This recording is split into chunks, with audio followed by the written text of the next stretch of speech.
Welcome to the Family Lounge. This is Doreen Mukwena, together with Overseer Peter Mukwena, hosting Family Lounge. Our topic today is overcoming abuse, and we are coming for the second time with the issue. Thank you. We start off today our Family Lounge episode by reading three scriptures: Jeremiah 17, verse number 9, then 1 Peter 3, verse 7 to 9, and we will also read Matthew 9, verse number 21. Let's hear the first reading now. We read first Jeremiah 17:9, which says, "The heart is deceitful above all things and desperately wicked. Who can know it?" We then read 1 Peter 3, verse 7 to 9. Likewise, ye husbands, dwell with them according to knowledge, giving honor unto the wife as unto the weaker vessel, and as being heirs together of the grace of life, that your prayers be not hindered.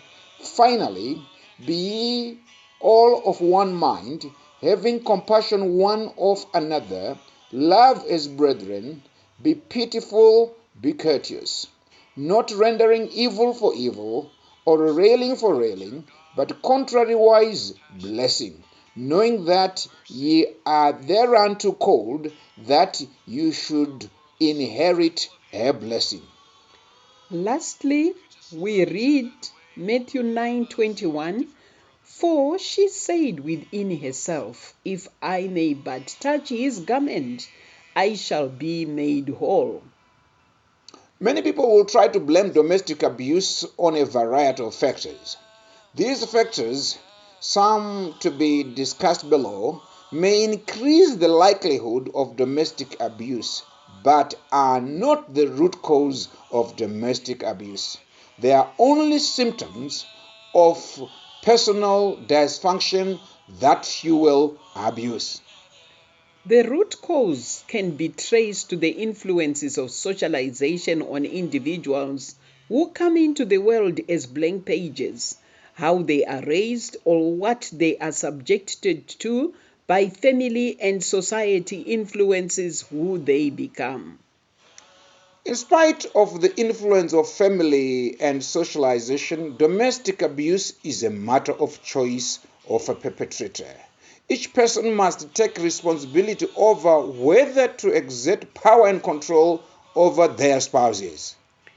Exposure to dysfunctionality like lack of love and bonding, bitterness and unforgiveness can be the springboard of abuse in marriage. Usually, behind every abusive person is a broken or overprotected childhood. But blaming abuse on a person's own abuse experience can offer a lame excuse for it. But let each person take responsibility over their behavior. Exposure to abuse does not justify abusive behavior, because there are many survivors of abuse who choose not to go on to abuse others. So, choose to rise above your compulsions. Domestic abuse is not just about physical violence. It is a systematic pattern of choosing to control behavior of your spouse and others to your personal advantage.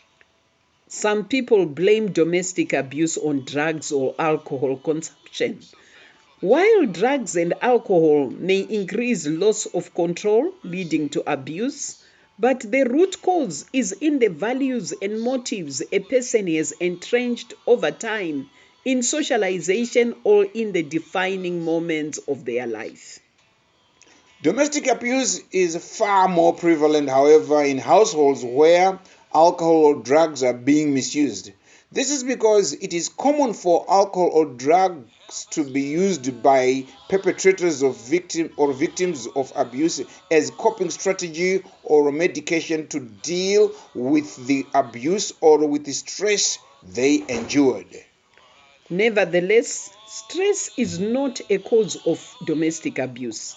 Abuse is a choice made from a selfish and insecure place by the abuser, who intends to gain power and control over the victim through intimidation or manipulation so that they feel powerful and insecure.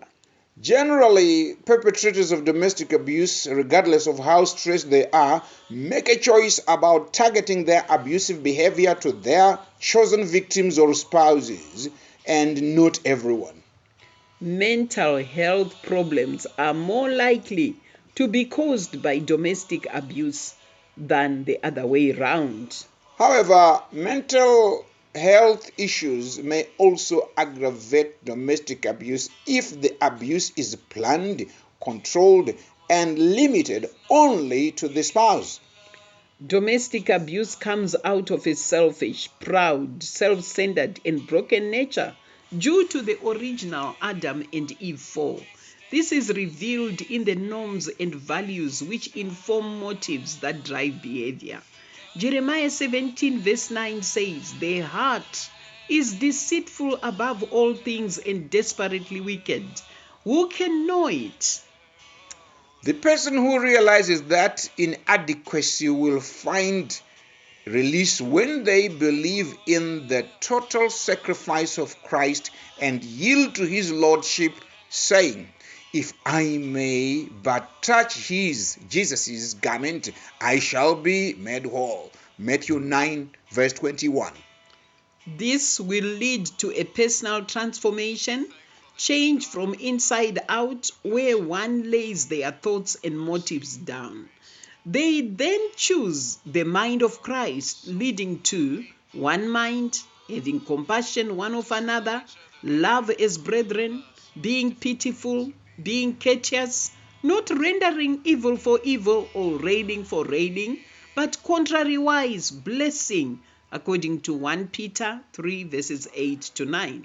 In conclusion, love from a Jesus renewed heart overcomes abuse in marriage.